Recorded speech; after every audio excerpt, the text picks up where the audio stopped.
Countless millions of voices chanted a song in unison, their collective din so powerful that it transformed the words beyond clear diction while emphasizing their meaning to a spiritual level. Whatever they were saying, it was something so compelling and galvanizing that listeners could only move to obey in mindless trance, barely aware of their actions. That chant, that endless repetitive drone, was the first thing he became aware of as he woke. Heavy eyelids, weak from hunger and blinded by the sun's light, refused to open more than a crack at first. The chant surrounded him, hypnotized his mind out of rational thought, and weighed down on his weary body like a magic force. Finally, enough strength came to his limb that he could feel him moving beneath his sprawled form.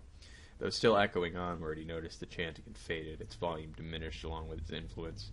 Blinking against the glaring light of day, he slowly took in his surroundings. Beneath his feet and all around him, stretching out in every direction, familiar forms carpeted the ground. He was slow to recognize the shapes, addled by the incessant chanting, which still echoed on at great distance, or perhaps trapped in an endless loop within his own mind. Squinting, poking, and prodding at the shapes under his own shadow, he struggled to remember what these things were. As memory returned, his poking ceased.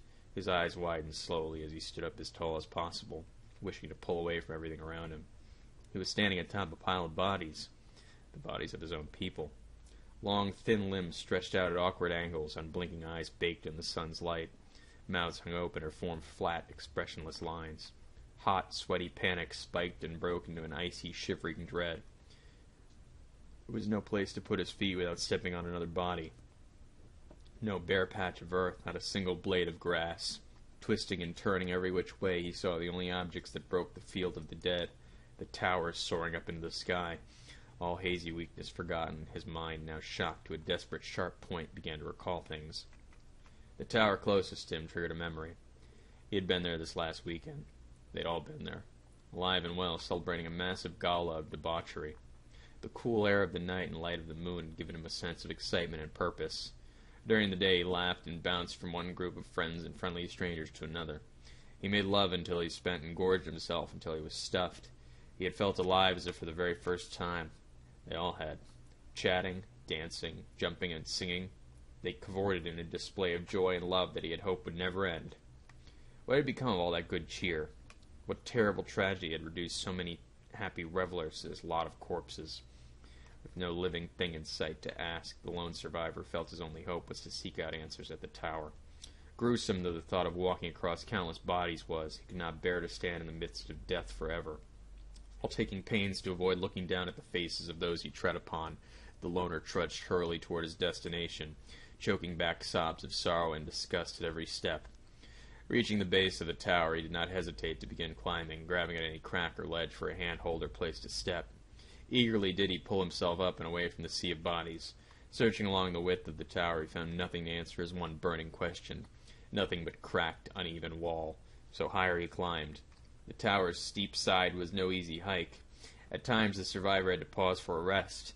He woke tired and still felt entirely weak in both body and mind. At times he wondered if it was all just a terrible nightmare. What unholy twist of luck could have left him alive while so many countless others lay dead? Scanning all around the tower, higher and higher, looking down, he saw the vast expanse of the dead stretching out from below him, individual bodies like little grains of sand. The height was terrific, but still he could not turn back. There was nothing down there for him. After hours of climbing, wrestling with his own exhausted body and the grief and frustration that racked his mind, the survivor began to crack. Pausing for rest, he stopped and beat against the tower's side, lost in his despair. He did not hear the approach of another creature, but through his tears he saw the gigantic shadow cross over him. Looking up, he gaped at the enormous monster that stood above him. Long, ugly claws wrapped across the tower's rounded side, using immeasurable strength to hold up the fat, long body of the beast. Above a torso covered in some alien coating, a hideous pointed head cocked to one side as it considered the survivor beneath it. "Well, well, look at you. I had just about given up on your kind. Most of the others died out hours ago." A booming voice, both high-pitched, yet thunderous to the diminutive loner's ears, spoke in casual familiarity. Though horrifying to behold, this foreign giant was only the living thing the survivor had seen since the last weekend of celebration.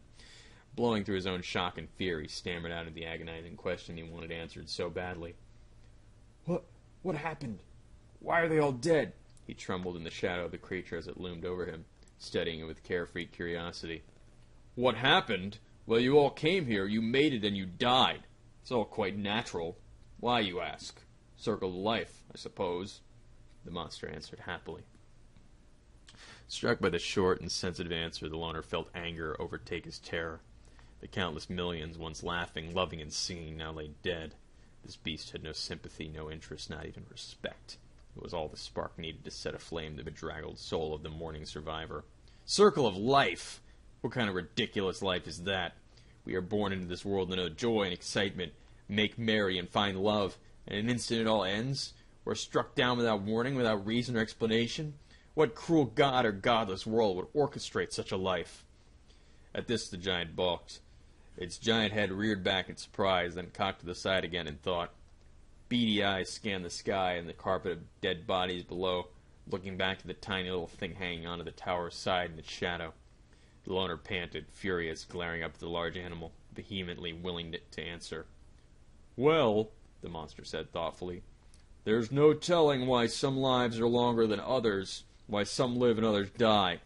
That's just the way of the world. And as for who or what created all this..."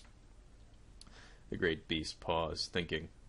The loner blinked, some of his anger forgotten, intently waiting for enlightenment. The bigger creature suddenly shrugged. "How should I know? I'm just a bird." But just a moment for the cicada to hang its head in abject disappointment, the cardinal lunged down and plucked up the insect and ate it in a blink of its beady eyes before flying off.